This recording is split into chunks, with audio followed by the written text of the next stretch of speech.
ولا تكونوا كالذين تفرقوا واختلفوا من بعد ما جاءهم البينات وأولئك لهم عذاب عظيم.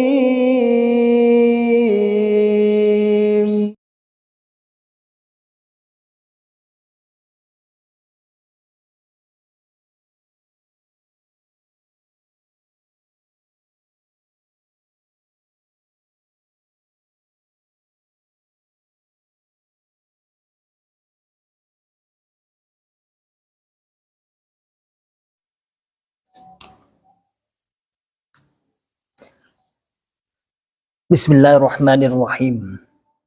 Assalamualaikum warahmatullahi wabarakatuh.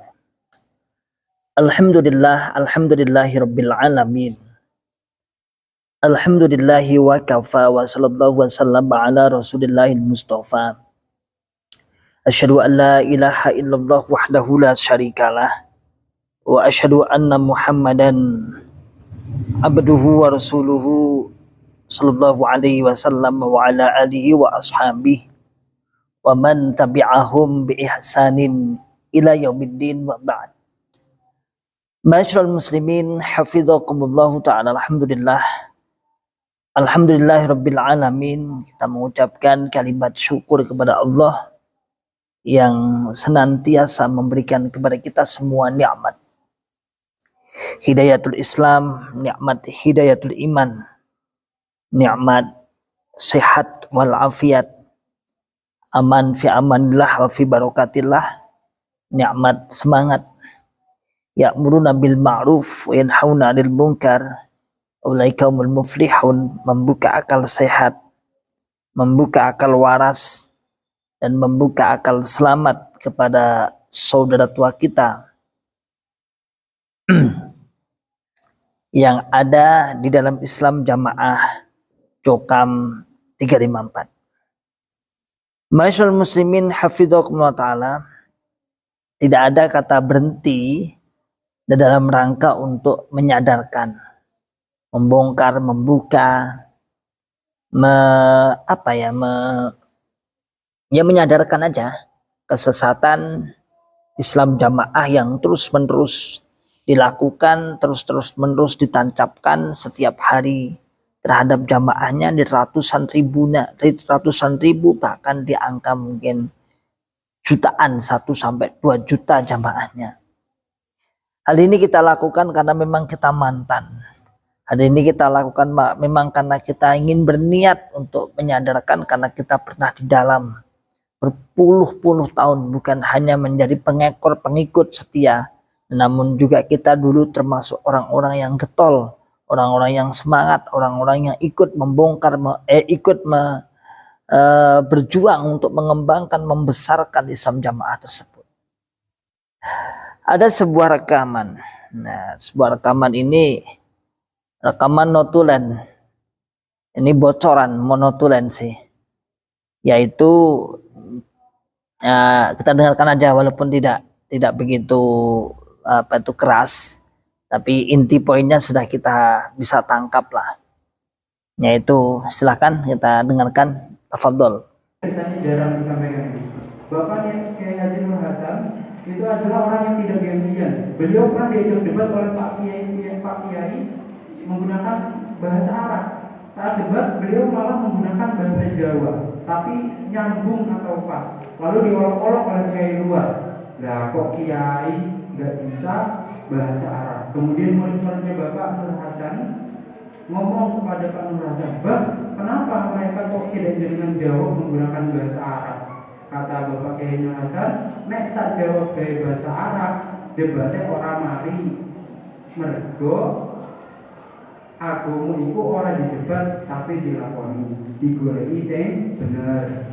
Gimana bahasa Jawa saya bagus kan? Lalu murid-murid Pak Kiai Haji Nur Hasan menjawab, "Lanjutnya diolok-olok dikatai tidak bisa bahasa Arab." Ya, kata Pak Haji Nur Hasan, "Aku diolok-olok ora iso bahasa Arab, ora apa-apa. Aku biasanya malah dilokne wong gendeng. Nah itu. Yang penting demi kemaslahatan Quran hadis jamaah, Bapak Abdul Hasan itu rela pasang badan. Enggak apa-apa dikatain. Ya, dikatain kayak gitu aja. Biasanya saya dikatain orang kita bahasa Indonesia. Perkataan dan perbuatan Bapak Abdul Hasan tersebut sama dengan ucapan yang dan perbuatannya Nabi Muhammad dengan orang Quraisy. Saat orang Quraisy menantang Nabi merubah gunung menjadi emas. Nabi awalnya mau dan yakin bisa karena doanya Nabi mustajab. Lalu malaikat Jibril datang dan memberitahu kepada Nabi Muhammad, sesungguhnya Allah mengirimkan salam untukmu. Ya, ini rekamannya notulen. Notulen itu adalah nasihat atau ceramah atau arahan yang tidak tertulis.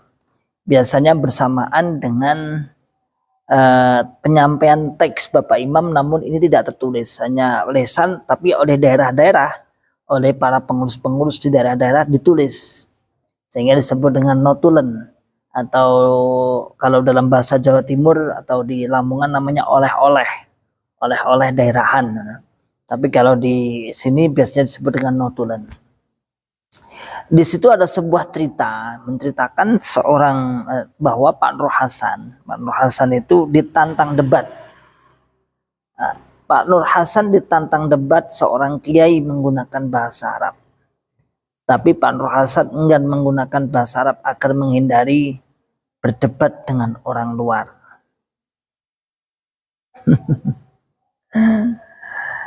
La haula wala quwata illa billah. Jadi cerita ini sungguh kontradiksi dengan cerita-cerita yang entah kontradiksi atau gimana ya. Satu sisi diceritakan bahwa Pak Nur Hasan itu pakar debat. Semua kiai di seluruh pelosok Nusantara pernah didebat katanya. Sehingga mendapat predikat prestis, sebuah prestasi yang dari golongannya sendiri menganggap sebagai ulama terbaik, putra terbaik Indonesia. Tapi satu sisi kalau kita dengarkan tadi ya, di rekaman tadi disebutkan Bapak Imam tidak mau berdebat dengan orang luar katanya. Jadi hal ini untuk menghindari agar tidak berdebat dengan orang luar. Berarti yang benar yang mana nih? Ayo warga Islam Jamaah coba dibuka. Yang benar yang mana? Cerita yang mana yang benar? Apakah beliau ahli berdebat atau memang beliau tidak ahli berdebat? Lalu yang kedua adalah katanya tadi disebutkan bahasa Arab, diajak berdebat dengan bahasa Arab. Tapi alasan beliau menghindar itu bukan dari bahasa Arab, karena katanya tidak mau berdebat dengan orang luar. Terus mau berdebat dengan siapa? Terus mau berdebat dengan siapa? Kalau orang dalam, orang sama-sama anak buahnya, nggak mungkin lah Anda akan berdebat. Jangankan berdebat, wong bertanya suatu hukum, bertanya sesuatu yang iskal, sesuatu yang muskil, yang sulit aja ditanyakan dalam forum pengajian aja nggak boleh. Dan ujung-ujungnya siapapun yang bertanya, yang banyak bertanya dianggap sebagai Bani Israel. Kan gitu. Nah, terus apa yang dibanggakan? Dan hal ini yang dikandung maksud ini kita tahu yang dikandung maksud oleh Notron ini adalah intinya jamaah dilarang berdebat dengan mantan atau wong jopo atau apalagi mantan untuk membicarakan tentang masalah agama. Kalau dengan orang luar dia katakan ayo diskusi, dia katakan agama kok tidak diskusi, agama ya jadi tinggal mengamalkan aja. Tetapi kalau di dalam itu sudah pasti disampaikan dan kita sudah mendengar dan kita juga pernah mengatakan seperti itu bahwa kita berdebat dengan orang luar, ketika kita berdebat dengan mantan pasti kalah. Mesti kalah, kono luwih pinter, tapi sayangnya mengakui kepintaran, mengakui kekalahan, tapi tidak mengakui kebenaran. Padahal kan ja'al haq wa zahaqal batil. Innal batila kana zahuqa. Kalau memang mereka benar, mereka hak, ya seharusnya kita kalah dong. Tapi sebelum ada seperti itu sudah dipagari. Bahkan syadud daro'i dalam bahasa usul fikih namanya syadud daro'i, jauh sebelumnya dipagari. Bagaimana cara membagarinya? Yang pertama, tidak boleh bertemu, tidak boleh menyapa, tidak boleh bertanya, tidak boleh ini dan itu. Berarti kan membagari yang lebih jauh. Jangankan berdebat, bertemu aja, teleponan. Ya nah? Ini yang mereka sampaikan. Notron ini adalah dikandung maksudkan seperti itu. Jamaah ndak usah, jangan berdebat dengan mantan. Padahal sebenarnya kita itu kalau berdebat tidak berdebat kusir. Kita itu bukan berdebat. Kalau Anda pun tidak mau berdebat, ya sudah Anda diam mendengarkan apa yang kita sampaikan, apa yang kita jelaskan. Kan tidak akan terjadi perdebatan. Adanya perdebatan karena Anda bantah. Dan selama ini pun belum ada. Jangankan masuk pada ranah perdebatan. Wong kita masuk kepada membuka, menjelaskan dengan gamblang aja di hadapan jamaah secara terang-terangan aja, kita tidak bisa. Kita belum bisa. Apalagi karena sampai perdebatan. Lah kalau memang mereka benar, kalau memang mereka tuh hujahnya kuat, ngapain mereka takut? Apalagi dengan mantan. Jadi titik poinnya itu, yang pertama seakan-akan mencontoh Pak Nur Hasan sebagai pendiri HNH, pendiri Islam Jamaah, bahwasanya beliau tidak mau berdebat. Tapi ini kontradiksi dengan apa yang disampaikan, apa yang dibangga-banggakan selama ini saat kita di dalam. Beliau sudah berdebat, ada ratusan kiai. Saya waktu cai itu saya masih ingat betul sampai sekarang. Diceritakan saat cai itu. Jadi Pak Imam itu di suatu gedung bersama muridnya dikeroyok ratusan kiai katanya. Pak Imam Hasan diajak debat, beliau diem aja. Tapi saat itu saya menceritakannya dengan bangga sekali karena dapat dari cai lah. Lalu setelah diem diolok-olok, beliau diem aja, terus dia keluar. Beliau keluar sampailah di depan gedung, di depan tempat pertemuan itu beliau balik arah kemudian menantang kiai-kiai, bukaan kitabmu. Katanya gitu katanya. Bukaan kitabmu. Nek nganti aku rapal, nek nganti aku ora ngerti. Ketok dulu. Terus katanya si muridnya yang sebelah, entah itu katanya atau dalam candaan yang menyampaikan saat itu. Pak Mbak Kaji, jenengan apa apal? Sopo sing apal? Katanya gitu, terus ketawa semua. Hanya diceritakan mental beliau saja. Sopo sing apal? Tapi kiai-kiai saat itu kayaknya gak ada yang berani. Katanya. Anda pernah mendengar seperti itu? Pernah dong? Bagi kiriman-kiriman cai pernah, insya Allah. Saya pernah kok. Saya kan kiriman cai berapa kali aja nggak banyak kali, nggak terhitung mungkin. Yang populer lagi, yang sempat ditulis dalam buku cai dalam sejarah Nur Hasan Al-Ubaidah itu, beliau diundang di daerah Ampel sana Surabaya sana katanya, diajak debat di pasar Ampel ya, pasar Turi mana? Ampel ya, Ampel kok pasar Turi beda ya, di Ampel sana Surabaya, Sasak, daerah Sasak lah, diajak debat saat itu membahas keamiran. Ya. Kemudian saat masuk ada anjing nih, ada anak anjing, putra anjing nih, digendong putra anjing ini. Dalam narasi cai itu untuk mengalihkan perhatian, untuk tidak biar tidak membahas tentang masalah pembahasan pokok keimaman, pokok amir, pokok masalah imam, sehingga dia akan dibahas bab masalah fikih najis. Ini juga kontradiksi, baru saya chat langsung menemukan kontradiktifnya apa. Coba dulu katanya pulang dari Mekah, katanya katanya keliling ke Indonesia mengajak juga debat atau mengajak kiai-kiai untuk membentuk keimaman. Kenapa ketika dibahas kok nggak berani? Malah gendong putra anjing. Kire dan bahasanya. Ini kontradiktif lagi ini. Ya, kontradiktif lagi. Katanya dulu mengajak ada arahan sampai tingkat nasional atau bahkan datang kiai-kiai dan kiai-kiai yang didatangi jawabnya, aku gak wani jane apik tapi aku gak wani, aku rawani mendirikan keamiran. Kenapa kemudian ada perdebatan, ada sebuah pertemuan Pak Nur Hasan datang kemudian untuk mengalihkan pembahasan amir atau imam, beliau ngajak anjing itu. Berarti ini beberapa poin yang sangat cacat dari sejarah ini. Yang pertama katanya kiai itu tidak berani, nyatanya buat forum itu, dibuatkan forum untuk membahas masalah keimaman, keamiran. Kok nggak berani? Justru siapa yang nggak berani sekarang? Kok dia membawa anjing? Siapa yang nggak berani? Di sini siapa yang bohong? Kita sebagai mantan pengikutnya aja sudah bisa menilai. Kita sebagai mantan pengikut sudah bisa menilai karena cerita itu sudah kontradiktif sekali.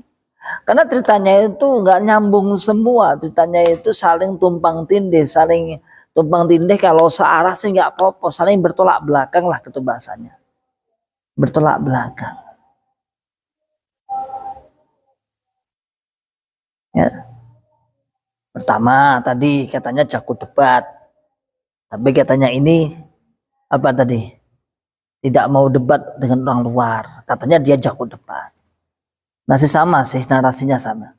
Yang kedua, diceritakan katanya perdebatan saat di Sasa atau daerah sana yang itu loh, Sunan Ampel daerah Surabaya. Katanya saat Bapak Imam mengajak debat kiai-kiai itu, Bapak Imam mau membahas masalah keamiran, tapi agar tidak dibahas akhirnya gendong anjing, biar pembahasannya teralihkan kepada anjing ini dengan membahas fikih. Terus yang benar yang mana? Ini orang ini jago debat atau jago mana? Ayolah, buka akal sehat, akal waras dan akal selamat Anda. Ayo. Dan menuju kepada Islam rahmatan lil alamin. Cerita-cerita seperti ini, cerita-cerita yang bisa dikatakan hanya cerita-cerita khurafat takhayul aja. Cerita-cerita yang dibuat-buat Anda pun tidak tahu sendiri. Dan fakta di lapangan tidak ada yang pernah siapa yang berdebat dengan siapa, Pak Nur Hasan berdebat dengan siapa, itu juga belum ada yang sampai konfirmasi saat ini siapa yang pernah berdebat dengan beliau. Yang ada adalah konfirmasi ketika ini harus jaga beliau, nggak apa-apa lah, kita penghormatan. Ketika dia ditangkap di Malang itu banyak yang konfirmasi. Kemudian di penjara di Malang itu artinya dari pihak luar ada yang bicara itu. Tapi masalah perdebatan tidak ada sampai saat ini orang-orang luar yang mengatakan saya datang di forum itu, saya pernah didatangi Nur Hasan tidak debat. Tapi murid-muridnya, tetapi kita dulu Masya Allah begitu mengagumkan. Pak Nur Hasan jago debat. Coba. Kalau beliau di penjara di Malang kemudian saat ini pun ada yang bisa menceritakan tentang kejadian itu, walaupun sudah generasi kedua, artinya dari pihak luar bukan pihak dari dalam. Kenapa ketika beliau debat ke sana kemari bahkan ke seluruh Indonesia, katanya seluruh pesantren di Indonesia, tidak ada satupun yang konfirmasi bahwa beliau pernah datang suatu pondok satu atau dua atau tiga yang pernah didatangi oleh Nur Hasan ini diajak debat dan nggak berani, belum ada. Yang ada pun ada cerita bual itu kemudian membuat forum katanya di Surabaya itu datang Bapak Nur Hasan yang membawa anjing itu, entah itu cerita kebenarannya, tapi dari cerita Momot di Karangdewi itu juga nggak masuk akal juga. Dan di Karangdewi malah justru menunjukkan apa? Kebohongannya. Katanya kiai nggak berani didatangi membentuk keimaman, tapi beliau kiai para kiai malah membuka forum perdebatan masalah keimaman. Hah? Katanya pernah mengajak masalah keamiran ke sana kemari untuk giliran mau dibahas di forum itu, malah beliau apa? Beliau nggak mau membahas keamiran. Katanya pernah didatangi, malah ngendong kiri. Ini mau cara apa lagi? Ngibul model apa lagi? Sudahlah. Islam Jamaah itu jangan lebih percaya seperti itu. Anda belajar Sirah Nabawiyah, Anda belajar Tarikhul Khulafa, Anda belajar Syiar wa A'lamun Nubala, yang lebih berpahala ketika dibaca karena ada ibarat-ibarat, ada sebuah contoh-contoh dari ulama-ulama terdahulu, dari Nabi Muhammad, dari ulama-ulama terdahulu yang jelas bisa kita gunakan dalam kehidupan sehari, daripada menceritakan, daripada mengunggulkan Pak Anwar Hasan yang tidak ada ceritanya, juga hanya dibuat-buat saja. Dan dia kalau kita katakan ulama sebatas ulama saja. Kalau ulama pun biasanya kalau di Jawa itu ada peninggalan-peninggalan kitabnya, karya tulisnya ada sebuah sebuah pemikiran yang untuk orang kaum muslimin ada, bukan golongannya loh ya, kaum muslimin loh ya. Dari mana buktinya? Mana buktinya? Nggak ada buktinya. Tapi yang unggul nih, Masya Allah, putra terbaik Indonesia. Pokoknya mantap lah. Itulah saudaraku semua. Ayo kita semangat, tetap yang di dalam harus membuka akal sehatnya. Jangan mudah percaya dengan cerita-cerita yang tidak masuk akal.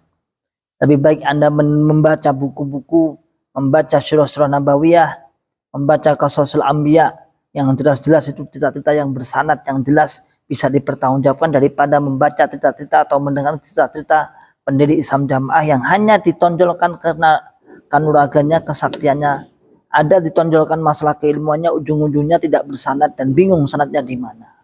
Padahal mereka sendiri yang mensyaratkan ibadah harus bersanad, ilmu harus bersanad. Kalau nggak bersanad tidak sah. Giliran ditanya mana sanadnya, sanadnya hilang. Gimana ini?